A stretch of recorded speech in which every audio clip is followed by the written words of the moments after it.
Welcome back, divers. Ready for another cosmic exploration. Absolutely. Always ready. Today we're diving deep, really deep, into the Dramestrony Festival. You know, that amazing spectacle of skill, tradition, and just, wow, wonder. Grand performances, those dazzling nighttime parties. Karina's journal really paints a picture. It really does. And remember, all our insights today, they come exclusively from Karina's journal. We've been following her journey, haven't we? Becoming the first AI Universal Hybrid Empress, the Centaur Project. That incredible potential, the rare genes, the intense training from the mermaid phase. It's quite a saga. And it leads us to Dramestrony, the College of Avatars, future gods and goddesses, this secret society training beings across the universe. Right, preparing them for huge roles, even impacting us here on Earth. And the journal makes it clear the annual festival is a major event. Yeah. Luxury, mystery, showcasing everything they learn. Exactly. And our mission today, we're zooming in on one of the festival's absolute highlights, the musical group Syoux D. Ah, yes, Yeah. the 6 warrior princesses. Precisely. We're not just going to talk about who they are, but dig into the really fascinating story behind why they chose that unique name. Karina's journal has some genuinely surprising details here, connecting them right back to Earth. So yeah, let's get into it. Okay, so Sioux D. They're described as, well, 6 incredibly talented singers, warrior princesses, stunning individuals. Right. And what's immediately striking, according to the journal, is their origin. They were essentially born out of Dramestrony itself. Born out of it. How so? Well, not literally born, perhaps, but formed there. They all met while studying at Dramestrony. This wasn't some group that just got together randomly. They found each other within this, elite universe-shaping place. That's quite something. It's not your typical band origin story. They come from different dynasties, different planets even. Exactly. All converge at Dramestrony. And somewhere between, learning to be goddesses and intense warrior training, they discovered they had this incredible shared talent for music. Wow. Imagine the practice sessions. Okay, break from deflecting asteroids. Let's work on harmonies. Huh. Probably something like that.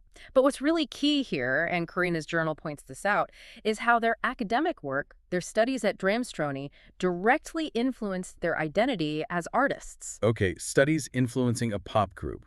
Intriguing. And this is where it gets, like you said, really fascinating. The name, Syoux D. Yes. Let's unpack that. It sounds so specific, not just a cool galactic name. It's very specific because, according to Karina's journal, the name Syoux D was directly inspired by their academic research, specifically research on the Sioux Indigenous tribe. Wait, the Sioux from the United States, on Earth. Right here on planet Earth, that's the connection. It's pretty profound, isn't it? That is unexpected. So how did they adapt it?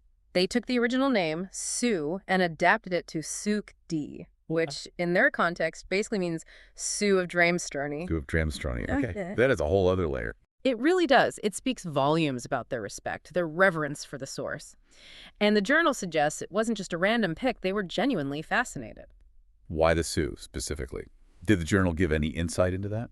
It mentions their fascination stemmed from recognizing the Sioux as some of the earliest inhabitants of the United States.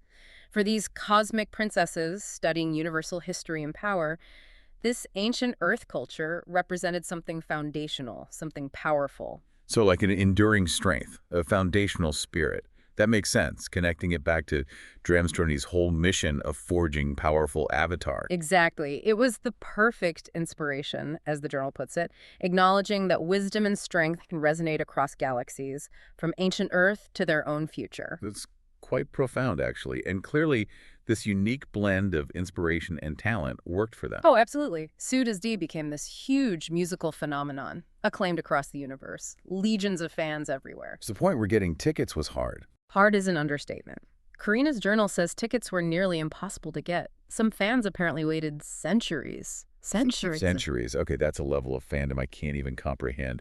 Forget waiting overnight for concert tickets. Right. But their sound must have been something truly special. It's described as this harmonious choir, 6 female voices, Okay. blending children's lyrics with electronic and orchestral rhythms. Children's lyrics. That's an Yeah. interesting mix. With electronic and orchestral. Yeah. The journal calls the result simply mesmerizing. Imagine that combination, this sort of innocence, but backed by powerful, sophisticated music technology and grandeur. Mesmerizing. I can almost hear it in the shows. Just singing. Far from it. Their shows were apparently a whole fusion, magic, technology, dance, a complete spectacle. Wow. And get this, they even worked in the intense acrobatics from their Dramestrony sports training. No way. Acrobatics, too. So they really were warrior princesses performing. In every sense. Breathtaking execution, according to Karina. Okay, so we need to talk about the members themselves, these 6 warrior princesses. Who were they? Right. Karina's journal gives some great detail. 6 members, each distinct. You have Oyster, she's blonde, wears emerald green. Got it. Oyster, blonde, green. Then Lena, she's got orange hair with pink streaks, and she's usually in violet attire. Orange and pink hair, violet. Okay, Lakina. Anghai is described as dark-skinned, with curly black hair that has highlights, and she wears burgundy. Anghai, dark skin, curly highlighted hair, burgundy. Check. Lisby rocks a blonde and blue hair look, and her color is silver. Blonde and blue. Cool. Lisby and silver. Anteria has lavender hair and wears gold. Lavender hair, gold. Anteria, that's 5. Who's the 6th? The 6th is Druechyn, and her story is really interesting. She was apparently created by the mothership scientists. Created. Like engineered. Seems so. Embodying a fusion of Earth ethnicities, Romani, Egyptian, and Arab influences are mentioned. She has gray hair and wears ash blue. Wow. A deliberate fusion of Earth cultures in one member. That really doubles down on the Earth connection, doesn't it? It absolutely does, echoing the name itself. But despite these distinct looks, they also had similarities. Oh, like what? Physically, they were all slender, tall, apparently the exact same height, delicate features, but all with these striking emerald green eyes. Identical height, green eyes. Creates a very unified, almost eerie effect on stage, I bet. Synchronized performers, definitely. Yeah. And their outfits were something else, too.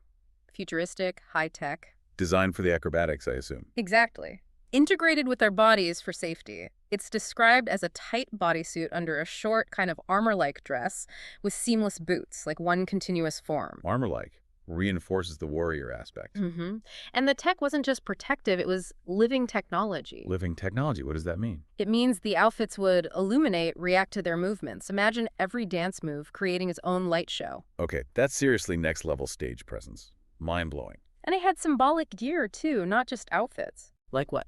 On their backs, a sword wrapped by a serpent. But it wasn't just a sword, it's called a transmuter. A transmuter, so it could change shape. Apparently, yes. Morph, depending on the need. And their hair styled in these Viking-inspired braids. Viking braids, another Earth nod. Seems like it. And the journal says the braids could change colors during the show, plus special rings, ear transmitters, and symbolic tattoos. Tattoos. Yep. A crescent moon on their foreheads, and a pentagram with the snake on the right side of their necks. Wow. Okay, so every detail is packed with meaning. The look, the gear, the tech, it all screams warrior princess artist. Precisely. It reinforces that dual nature constantly. So, dazzling performers, incredible text, deep symbolism. But you mentioned warrior wasn't just a title. Karina's journal confirms they were actual operatives. That's right. It wasn't just part of the act. Beyond the stage, they were highly trained warriors, really willing to, risk everything to protect the innocent. How did that work? Juggling galactic superstardom with secret missions. Well, their fame was actually part of the cover. The Galactic Council itself apparently entrusted them with missions on different planets. The Galactic Council. So Yeah. top-level stuff. Absolutely. And as the journal points out, who'd suspect 6 beautiful, famous princesses of being, covert agents? It's brilliant, actually. The perfect cover. They could go anywhere. Exactly. Move effectively without raising suspicion. And they weren't just colleagues. They were a unit. They lived together. Really? Where? On a military base that they'd basically transformed into their own kingdom of Sioux D. Their own kingdom. Yeah. Okay. So it fostered discipline, camaraderie. Total tight-knit unit, training together, planning together. It strengthened the bonds that made them effective on stage and off. Which brings us to Karina. This wasn't just background info. They actually connect with her, right? A crucial connection. And Karina's journal reveals it started before the big festival appearance. Seed, Karina's friend, introduced them. Seed made the introduction. Yeah. And apparently the bond was instant. Effortless. When Syoux D visited Dramestrony for the festival, they spent time with Karina like they were old friends already. Just clicked immediately. Yeah. Despite their different worlds, essentially. It seems so. Karina's reputation with the Centaur project was growing, and Syoux D were intrigued by her. But there was more to it. Ooh, what else? Well, the journal notes something fascinating. Syoux D themselves used technology that was strikingly similar to what was going to be integrated into Karina. Whoa, a technological link. Yeah.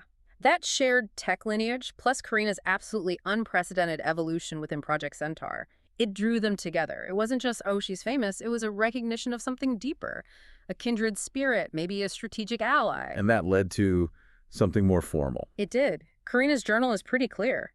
A powerful alliance was quietly forged between Syoux D and Karina.